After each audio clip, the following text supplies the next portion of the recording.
Eu sou o Felipe e em 15 de abril de 1994, quando o surfista David Correa saiu para uma sessão matinal no pico de South Garbage, ele não esperava ter um encontro tão perturbador nas águas. Enquanto remava pelas ondas, ele notou um grupo de gaivotas paradas no oceano, aparentemente fixadas em alguma coisa. Curioso, ele foi até os pássaros e o que encontrou fez seu estômago embrulhar. Flutuando sem vida na água estava o que parecia ser um corpo, ou parte dele. David não perdeu tempo e imediatamente alertou a torre de salva-vidas próxima, relatando a sua descoberta. Em poucos minutos, os profissionais chegaram ao local, retirando cuidadosamente o corpo da vítima da água. Você não precisaria de um exame minucioso para perceber a ausência de quaisquer sinais de vida naquilo que sobrou. Para lançar mais luz sobre as misteriosas circunstâncias em torno daquele achado sombrio, o médico legista foi chamado para realizar um exame completo. O relatório do médico revelou uma série de ferimentos extensos no corpo. A vítima teve o pescoço quebrado, além de várias outras fraturas. Havia sinais de hemorragia e um trauma pélvico. Além disso, sua perna direita tinha sido arrancada. Tudo fazia parecer que se tratava de um ataque de tubarão. Era necessário a ajuda da mídia para descobrir quem era aquela mulher. Algum tempo depois, Denise Knox, dona de uma loja em Ocean Beach, viu uma reportagem sobre essa mulher não identificada com uma tatuagem de borboleta no ombro. Knox achou que a descrição correspondia a uma de suas funcionárias que não havia aparecido para trabalhar na sexta e no sábado. Denise contatou a polícia e sua ligação foi encaminhada para o escritório do legista. Ele forneceu detalhes adicionais sobre Michelle, incluindo o fato de que ela não depilava as axilas ou as pernas, uma característica rapidamente reconhecida no corpo. Solicitada a ir ao necrotério, Denise Knox e seu gerente de loja chegaram depois da meia-noite de 17 de abril. Ela estava muito nervosa e não queria ver o corpo dilacerado pessoalmente, então o médico legista tirou uma foto polaroid do rosto da vítima e mostrou a ela. Denise imediatamente reconheceu a imagem como Michelle von Emster. Era a triste confirmação de que sua funcionária havia morrido de forma tão brutal. A notícia da descoberta atraiu ainda mais a atenção da mídia e a loja de Denise se tornou um ponto focal para os repórteres. Michelle trabalhava na boutique Knox em Ocean Beach desde o ano anterior e era conhecida por sua personalidade vibrante e amor pela comunidade costeira. Rapidamente surgiram depoimentos de seus amigos lembrando com carinho de seu espírito aventureiro, sempre procurando a próxima grande onda para surfar ou explorando cantos escondidos do litoral. A paixão de Michelle por aquele estilo de vida se estendia além das ondas do mar enquanto ela participava ativamente de eventos comunitários, sendo voluntária em limpezas de praias locais e trabalhando incansavelmente. Mas enfim, as autoridades chegaram a uma conclusão sobre o caso. O relatório oficial apontava para uma morte acidental causada por um ataque de tubarão, o que provocou uma onda de debate e descrença em toda a comunidade local. E deu início a um mistério extremamente desconfortável. Ao longo de 2 anos, surgiram várias teorias sugerindo hipóteses diferentes.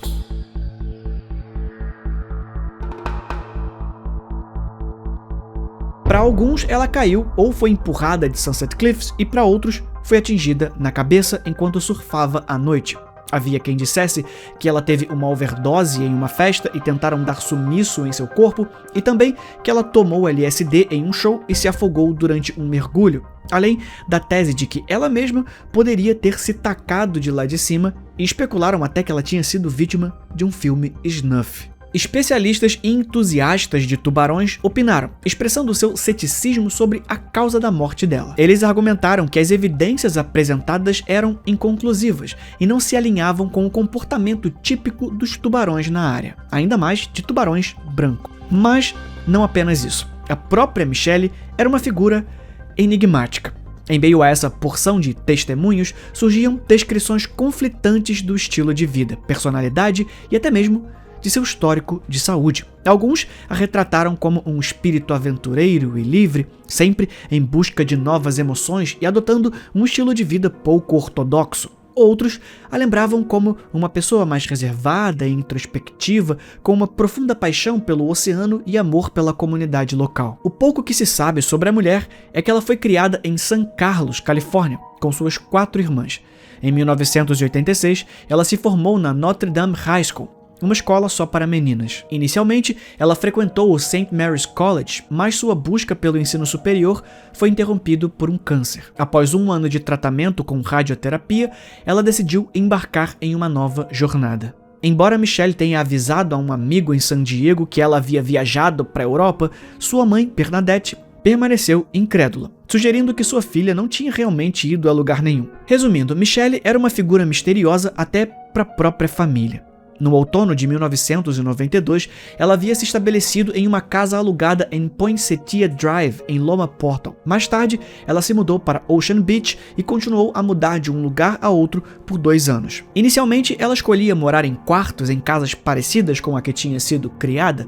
No entanto, a cada mudança, ela gradualmente se aproximava da praia até finalmente chegar ao seu destino final. Um apartamento de 2 quartos que ela dividia com uma amiga, no notório bairro de Ocean Beach, conhecido como War Zone, ou Zona de Guerra em português.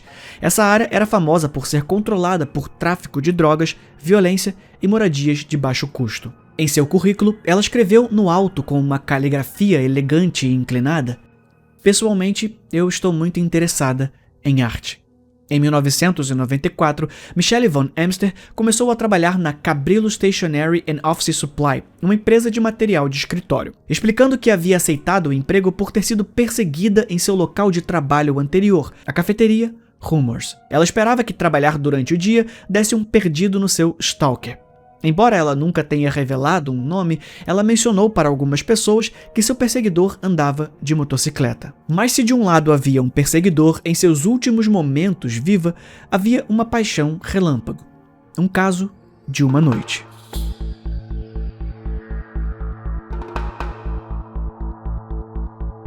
Um indivíduo chamado Edwin Decker, que trabalhava como escritor e bartender em Ocean Beach, a conheceu por volta de fevereiro de 1994. Relembrando seu encontro inicial, Edwin Decker narra vividamente a sua primeira visão de Michelle Von Emster, na cafeteria Rumors, que aliás pertencia a Bill Winston, que também era dono do bar onde Decker trabalhava, e os 2 estabelecimentos poderiam ser acessados um pelo outro através de uma porta, permitindo visitas casuais. A atração imediata de Decker por Michelle era inegável, porque depois de tudo, ele ainda a descreve como uma mulher bonita, vestindo jeans, top e o aroma característico de óleos essenciais. Além de sua beleza, Decker foi cativado pela inteligência e descontração de Michelle.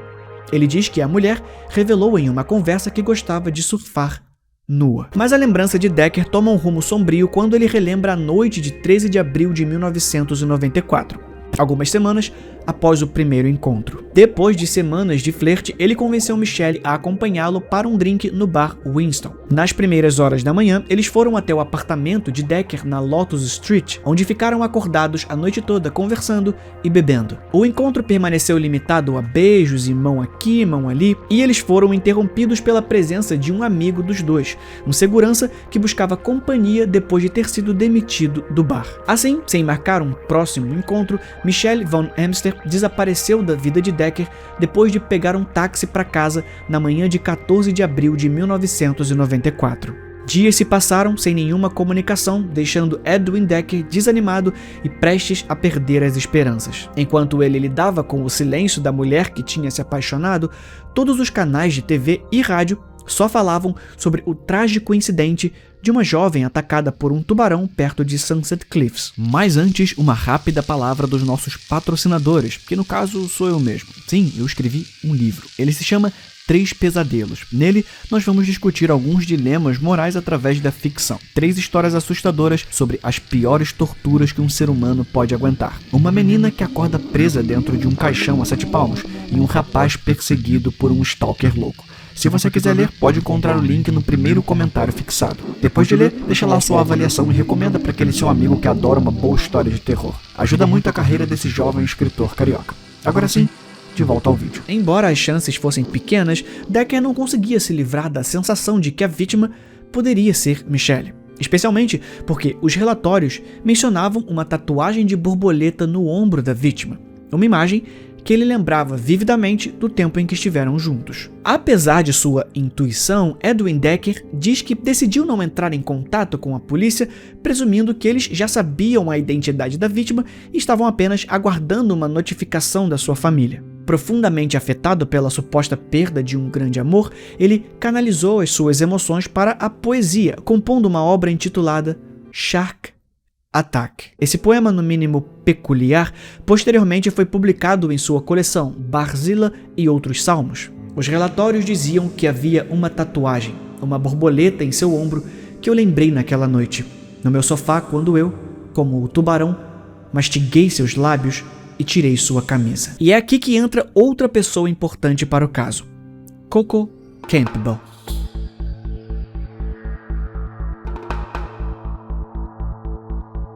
De acordo com registros policiais e relatos de jornalistas, Coco Campbell, que era colega de quarto de Michelle na época, informou aos investigadores que na noite de 14 de abril, elas duas tentaram ir a um show do Pink Floyd, mas acabou dando em nada. Campbell então deixou a amiga em algum lugar ao longo da Avenida Newport depois das 8 da noite. E mencionou que Michelle estava com um humor incomum e não queria ir para casa imediatamente. Michelle, que foi encontrada nua, estava vestindo um sobretudo verde naquela noite. Com base apenas no testemunho de Campbell, Brian Blackburn, o legista, construiu uma linha do tempo colocando Michelle no oceano por volta da meia-noite. Registros meteorológicos daquele dia mostram que a temperatura era de mais ou menos 13 graus, enquanto a água não passava de 15. A maré alta gerava ondas de 1 metro quebrando contra o litoral.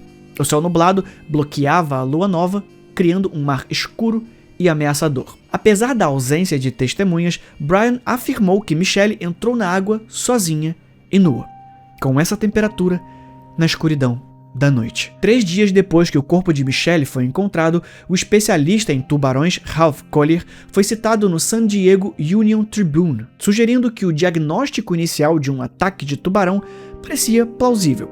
No entanto, a sua opinião mudou quando ele examinou os restos reais do osso da perna da Michelle. Collier, uma autoridade reconhecida internacionalmente no comportamento dos tubarões brancos da costa do Pacífico, observou que a condição do membro era inconsistente com uma mordida de tubarão. Ele descreveu o osso como semelhante a um pedaço de bambu, o que indicava que a perna não foi arrancada numa mordida, mas sim por uma torção e força descomunal. Ele nunca tinha visto ossos assim em casos de mordida de tubarão. Collier também achou outros fatores preocupantes do relatório da autópsia. Eles encontraram areia na boca, garganta, fossas nasais, pulmões e estômago de Michelle, o que exigiria que o tubarão a pegasse e levasse para o fundo do oceano e arrastasse o seu rosto na areia.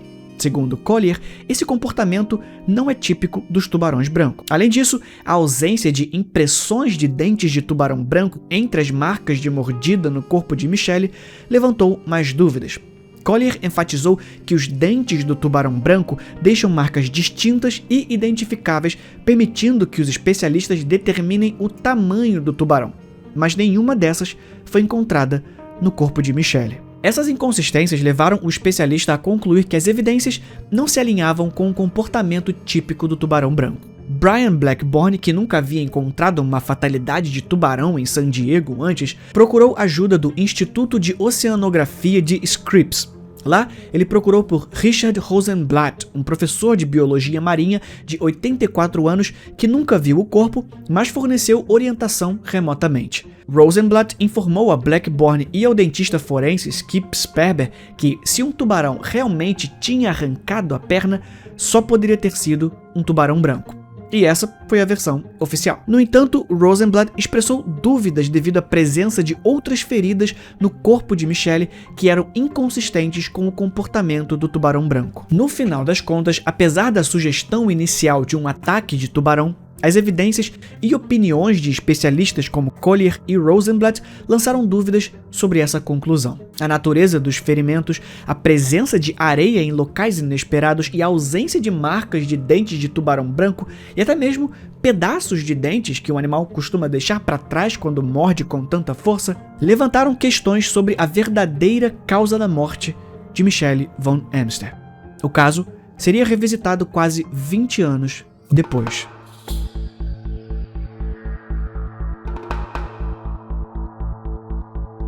Em 2014, o jornalista investigativo David Good publicou no San Diego Reader um artigo onde entrevistou Harry Bonnell, um patologista aposentado que teve acesso ao relatório da autópsia de Michelle von Emster. Examinando os documentos, Bonnell aponta que as evidências não apoiam conclusivamente um ataque de tubarão. Pelo menos, não antes de a mulher já estar morta. Em vez disso, ele nos direciona para a lesão no pescoço que poderia ter deixado von Emster incapacitada enquanto ainda estava viva.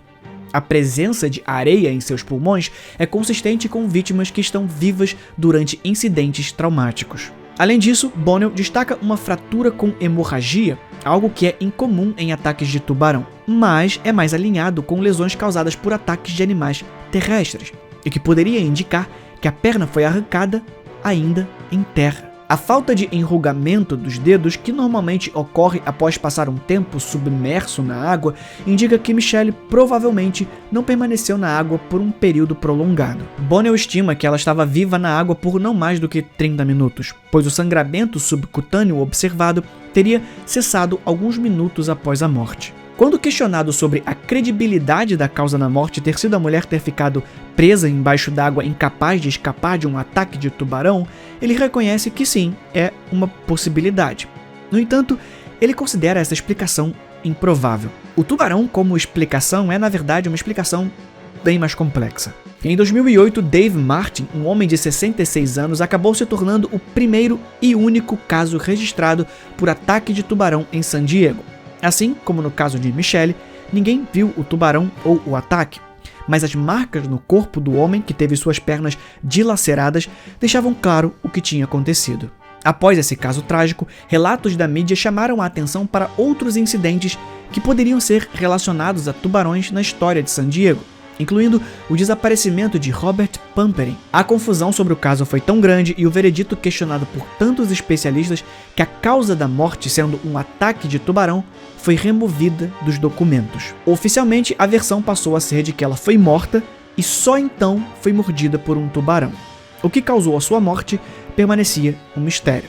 A disposição dos pertences pessoais de von Emster também aumenta essa charada macabra. Algum tempo depois, sua bolsa foi descoberta a uma distância considerável de onde o seu corpo foi encontrado. O conteúdo, incluindo a carteira de motorista de Michelle, chaves, cigarros, um contra-cheque e maquiagem, foram encontrados intactos. Notavelmente, seu penúltimo contra-cheque estava faltando, sugerindo que ela tinha sido roubada antes de ser morta. Apesar disso, o distinto casaco verde que ela usava na noite em que desapareceu não foi encontrado. Mas calma, a coisa não se encerra por aqui, porque mais anos se passaram e o caso voltou a ser revisitado de novo. Talvez nem stalker, nem tubarão. Michelle von Emster possivelmente foi vítima da Igreja Católica.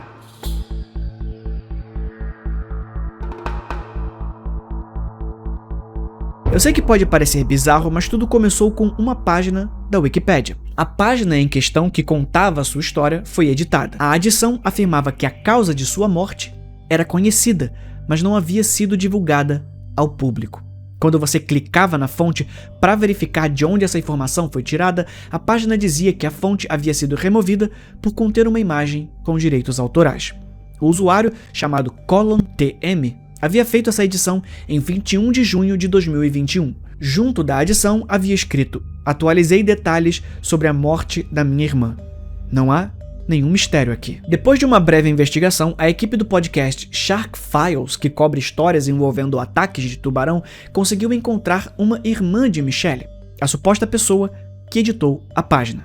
A mulher se chama Teresa Collon. Em 2019, a mulher havia escrito um artigo intitulado "A Igreja Católica estuprou minha família". No texto, ela revela um relato terrível de abuso psicológico e sexual contínuo que Michelle teria sofrido por um padre católico da igreja local em San Carlos, na Califórnia. durante toda a sua adolescência. Esse abuso teve um impacto devastador na vida de Michelle, levando a uma espiral descendente de dependência e turbulência emocional, o que explicaria o seu comportamento errante ao longo de sua curta vida. Após o período de abuso, a vida de Michelle foi marcada por inúmeras dificuldades, incluindo ter que abandonar a faculdade, uma luta contra o câncer e um relacionamento tenso com os pais. Tragicamente, o caos na vida de Michelle continuou e ela se viciou em heroína.